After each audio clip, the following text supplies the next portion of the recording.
All of a sudden, the lights would dim, and the whole audience would get completely silent. And this meant it was time for the conductor to take the stage.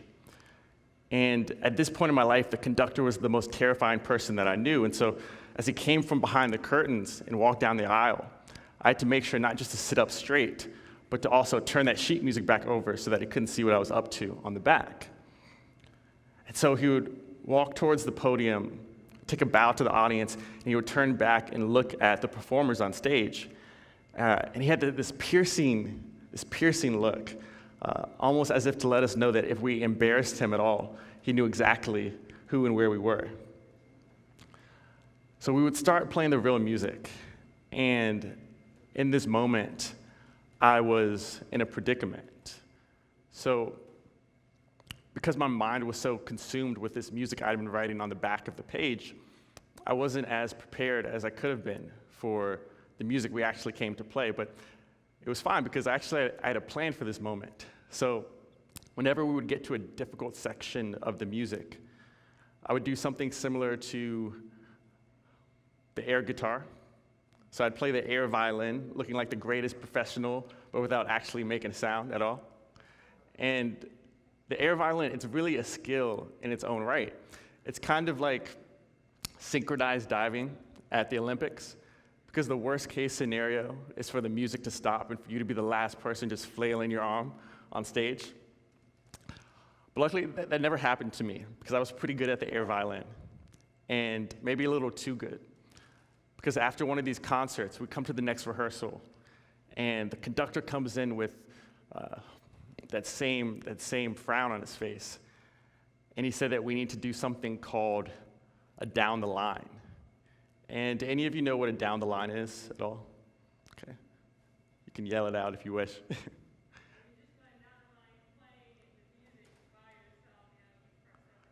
Exactly, yeah. So the down the line is essentially the most intense review process, employee review process, examination you can imagine. So the conductor can pick any part of the music and make anyone stand up one by one to play in front of the whole orchestra. And of course, on that day, the conductor picked a part of the music for which I was a master air violinist. And so we start going down the line, and it's an odd feeling to know that you're the one that they're looking for from the start. But we're going down the line, and people are playing, and finally it's my stand partner's turn, which means I'm next. And she goes up there. It's perfect. She doesn't miss a single note. She was ready. And as she's coming to sit back down, she's just smiling at me because she knew exactly what was going to happen to me next. So it's my turn now.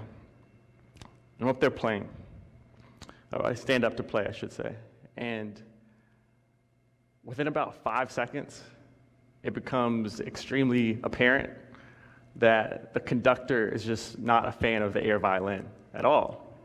So it cuts me off after 5 seconds. And part of me was kind of happy, put me out of this misery.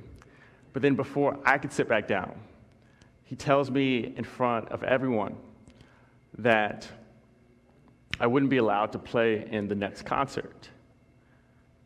And to me at the time, that meant everything to me. And so the rehearsal ends, and I'm trying to save face a little bit by being the last person on stage practicing that same part of the music. And I go home, and again, I start practicing the same section of the music. And it was this specific right-hand technique that I needed to practice. And I'm sharing that because that same technique I was working on that night, the same technique I was playing the air violin on, is what allows me to play different rhythms in my compositions that I play today, the composition that I just shared for you. All right. This part that I was avoiding became one of my greatest assets as an artist.